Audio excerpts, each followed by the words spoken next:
ખનિજ માફિયાઓ બેફામ બની જાય અને નદીઓમાંથી દિન દહાડે રેતી ચોરી જાય, આ દ્રશ્યો હવે ગુજરાતના અનેક વિસ્તારોમાં સામાન્ય બની ગયા છે.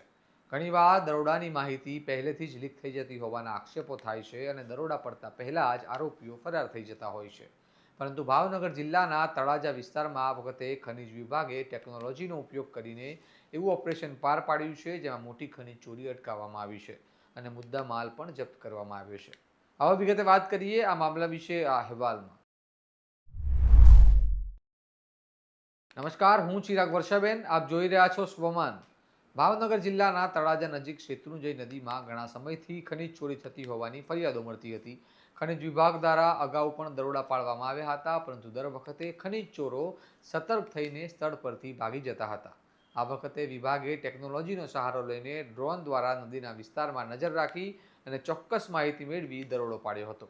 દરોડા દરમિયાન આરોપીઓ સ્થળ પરથી ફરાર થઈ ગયા હતા, પરંતુ ખનિજ વિભાગે સ્થળ પરથી જેસીબી મશીન, એક લોડર અને એક ટ્રેક્ટર સહિત અંદાજે 20 લાખ રૂપિયાનો મુદ્દામાલ જપ્ત કર્યો છે અને તેને તળાજા પોલીસ સ્ટેશનમાં જમા કરાવી કાયદેસરની કાર્યવાહી હાથ ધરી છે.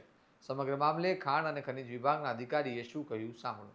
મારું નામ ભરત મગનભાઈ જાલુંદ્રા, ભૂસ્તરશાસ્ત્રી, ભાવનગર. છેલ્લા ઘણા સમયથી ભાવનગર જિલ્લાના તળાજા તાલુકાના શેત્રુંજય નદીમાં ગેરકાયદેસર ખનનની વારંવાર ફરિયાદો મળતી હતી. તે આધારે અમે અમારા સરકારી વાહન દ્વારા 1-2 વખત તપાસ કરવાની કોશિશ કરી, પણ એનકેટ પ્રકારે લોકોને સમાચાર મળી જતા હતા અને લોકો જગ્યા ઉપર કોઈ મશીનરી મળી આવતી નહોતી.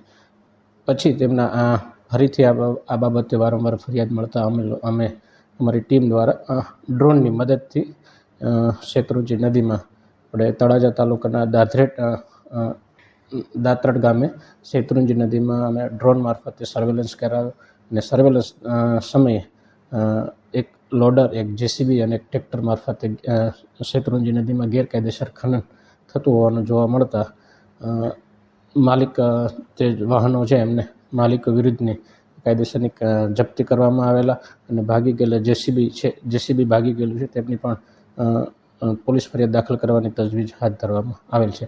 આ રીતે ભાવનગર જિલ્લામાં વારંવાર જે જગ્યા ઉપર ફરિયાદ મળતી હશે અને ગેરકાયદેસર વાહન કે કોઈ પણ ગેરપ્રવૃત્તિ થતી હશે તેમાં ડ્રોન મારફતે પણ અમે ફરીથી આવી કાર્યવાહી કરતા રહીશું અને કડકને કડક કાર્યવાહી કરશું તેવી ખાતરી આપીએ છીએ.